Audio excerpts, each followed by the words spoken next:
Hello. Today I would like to introduce the book Seven Habits of Highly Effective People by Stephen Covey. People who are very interested in personal development will have heard of this book, and I believe these people have read many personal development books. These books fall into the category of explaining how successful people achieve their success. What was their personality? What was their secret? These are the kind of things that we like to hear, that we're very interested in. However, according to Stephen Covey, what's important isn't personality, but character. What's important isn't method, but habits.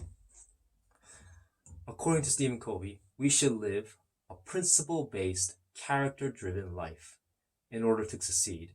And the people who have these factors, who have these traits, show these seven highly effective habits. These seven highly effective habits are as follows. Number one, be proactive. Number two, begin with the end in mind. Three, put first things first. Four, think win-win. Five, seek first to understand, then to be understood. Six, synergize. Seven, sharpen the saw. These are what Stephen Covey calls the common ground between all of the successful people that he researched. Be proactive. Successful people are proactive. They are not reactive. They do not blame the environment or things they cannot control for the results of their actions. No, they first act, and they don't blame their surroundings.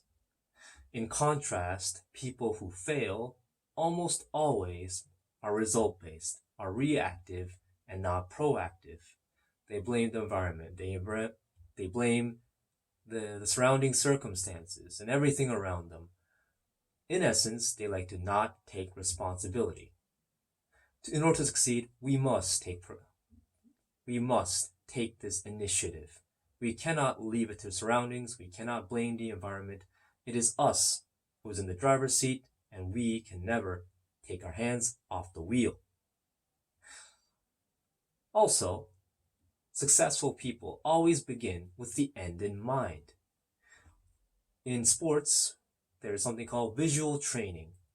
The sportsmen will undergo training, but before they do, they first visualize the end, putting their goal or running the lap.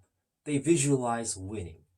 So first, before everything else, they imagine what the end will be.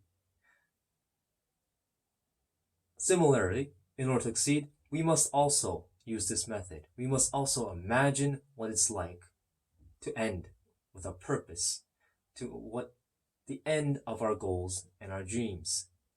In order to do so, that grounds us in reality, that grounds us and visualizes, puts an image to our dreams, which brings us that much closer to our goals. Of course, the things we do and the work we do can be divided into many different things, but Stephen Covey puts it into four different quadrants. First quadrant is the urgent and important work. Second, the important work that's not urgent. Third, the urgent work that's not important. And fourth, work that is neither urgent nor important. We as humans tend to prioritize the urgent stuff while putting the important stuff at the back burner, especially the things that are important but not urgent. Of course, the most foolish thing to do is prioritize the urgent but not important and the work that is not urgent nor important. However, we tend to ignore the second quadrant most of all, the work that is not urgent but very important. For example, These could include, say, studying for a skill that you will need in the future, or maintaining relationships with the people around you. These aren't urgent matters, but they are definitely important, and you must do them to succeed. Successful people will not ignore or be lazy about their second quadrant work. We must do the important work, whether it's urgent or not urgent. There's a lot to learn from Seven Habits of Highly Effective People, which is why even after 30 years after its release, there are still so many who consider it one of the most important books in personal development, and it's so very popular as well.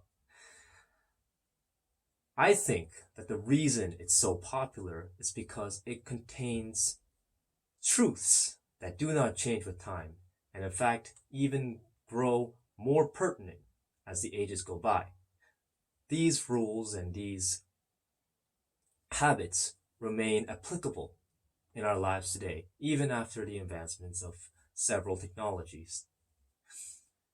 For me, I found habit number 4 one of the most important habits, at least the one that reached my heart most deepest. This rule was always think of a win-win situation. In a competitive society, it's easy to forget and it's easy to say, may the best man win and winner takes all. Okay. After all, if you were first, someone has to be second. But that doesn't have to be that way. We can be creative and we can think of situations. We can create solutions in which both the counterparty and the person in question leave with better results. That is one of the greatest happinesses of today's modern thinking, creative thinking. I believe that there is something to learn for everybody in this book, which is why I would like to recommend it to anyone and everyone. Thank you for listening to this video.